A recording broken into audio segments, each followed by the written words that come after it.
Hey everybody, Torre here. This is first time doing this, and I'll explain why. Welcome to actually found out this is season 3 of Coffee Talk. So welcome everybody to season 3. This is episode 2. Since I rebooted it, of course, what Coffee Talk is without coffee. Just welcome everybody. We're just starting this up. We are going to be talking about a few things. This is the first time I am streaming to Twitch. At the same time, I am streaming. Let me bring up Twitch chat because I don't want to miss out on chat too. So we got Twitch chat there, and I have TikTok chat. So this is the first time I'm streaming to both platforms at one time. I'm old school. I used to only stream to Twitch or YouTube at a time, and that was it. But funny thing happened. I just logged on to TikTok this morning, and a great passed away. I'm going to bring up the screen. Akira. Toriyama passed away. And I was like flooded with memories. All these memories of my childhood. Now, let me paint the picture of how, I hate to say it, I'm 50 years old. 50. Watching anime in America back in the late 80s into early 90s was kind of like taboo. So watching anime back then was kind of weird. So it was just weird to say you watch anime because people are like, why aren't you watching American cartoons? So I would just sit back, watch them. And the only way you would watch anime back in the late 80s into early 90s, well, in the 80s, was waking up like 5 o'clock in the morning, run to the TV before any other television started, about 5 a.m. in the morning, 6 a.m., go on there, you would catch Battle of the Planets, you'll catch Robotech Macross Saga, you would also watch Voltron, and those are the only way you would actually watch anime back in the 80s. So, and there was some dub because I remember watching Robotech in English, and of course Voltron was in English, but a lot of it wasn't. So I don't remember if there was subbed at that time. I don't remember. I don't think as a child I would hold much interest if it was subtitled. So I remember watching my very first Dragon Ball Z cartoon when I was a kid, and I didn't think much about it. It was weird, a little kid running around in adventures with a tail. And I was like, I watch a few episodes, and it's all a blur to me. But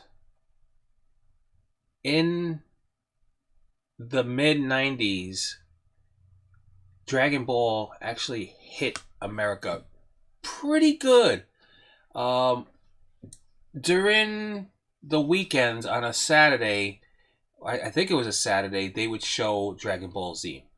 And that was the first time people actually like, whoa, this is really good. But what hurt Dragon Ball Z in Americas is two things. Americans were not ready for fillers. Or actually not fillers, just the 2 episodes, I guess you call it 2 episodes of just talking before you even get to the fight. People just wanted to see the fight. That was on because we're not used to that. The other thing that really hurt us is the station would show the same episodes over and over, like 3 to 4 times before they would show a new episode. Then show the up to the 3 or 4 episodes, and then do it again. And it really put a strain, but there was still a lot of people that really started enjoying Dragon Ball Z. I think Dragon Ball Z really kicked in when it came on to in America. This is just from my experience. This is everyone else will have a different experience, but I think Dragon Ball Z really kicked in the late 90s. I want to say when it moved on to Adult Swim, where you would have starting at 9 o'clock, all the regular shows would cut off. At 9 or 10 o'clock, I think it was maybe 10 o'clock, all the regular shows, and it would become, was it Toonami? Or so it was, I forgot what they called it. But back then, all the anime shows would start, and it would air from 10 p.m., I'm just roughly saying 10 p.m., all the way to like about 5 o'clock in the morning. And if you're like me, you know that you woke up to the ending of Inuyasha. You were like, okay, click. Because I can't remember all the nights, and I know I'm not the only one. I know I'm not the only one because I watch TikToks of people that they're playing the song, and I hear it in my head right now. The ending of Inuyasha is just playing in my head right now, and I know they're doing the same video of them just turning the TV off in the middle of the night because they get woken up because somehow the ending is really loud and just wakes up everybody. Back in that time, in the late 90s, Full Metal Alchemist was one of the animes they had. I remember Dragon Ball Z, Inuyasha, and there was probably one more that I remember, but it was later on, so I probably fell asleep. So it's kind of sad that a great creator, and I was reading, because I was in such a shock today that I had to start reading what happened, and it seems like some blood got to the brain, and he passed away to that, which is so young.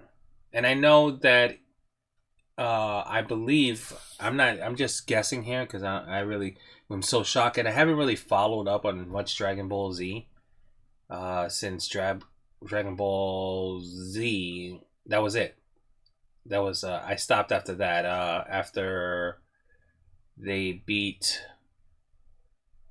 Majin Buu, I think it was that. That was after that I stopped watching, and I should really. I've always wanted to come back to watching it again, but it's kind of sad but I know his torch will still pass on because, from my understanding, he stopped writing for them, and there's a new team that's writing it, and although he's a great creator, they brought the team more globally and has done a really good job, but he's still the creator, and I hate to see really good people die at such a 68 years old. Look at that. I was just sad, and I was like, oh my goodness, I have to make a Coffee Talk episode about this, and just wanted to talk to you and share my memories with it. All right, so this is a short episode. I wasn't planning to do a Coffee Talk today, but I just wanted to bring this out because it just caught me by shock, and I had to talk about it, get it all my experiences with Dragon Ball Z, and my condolences to Akira and his family. All right, later, everybody.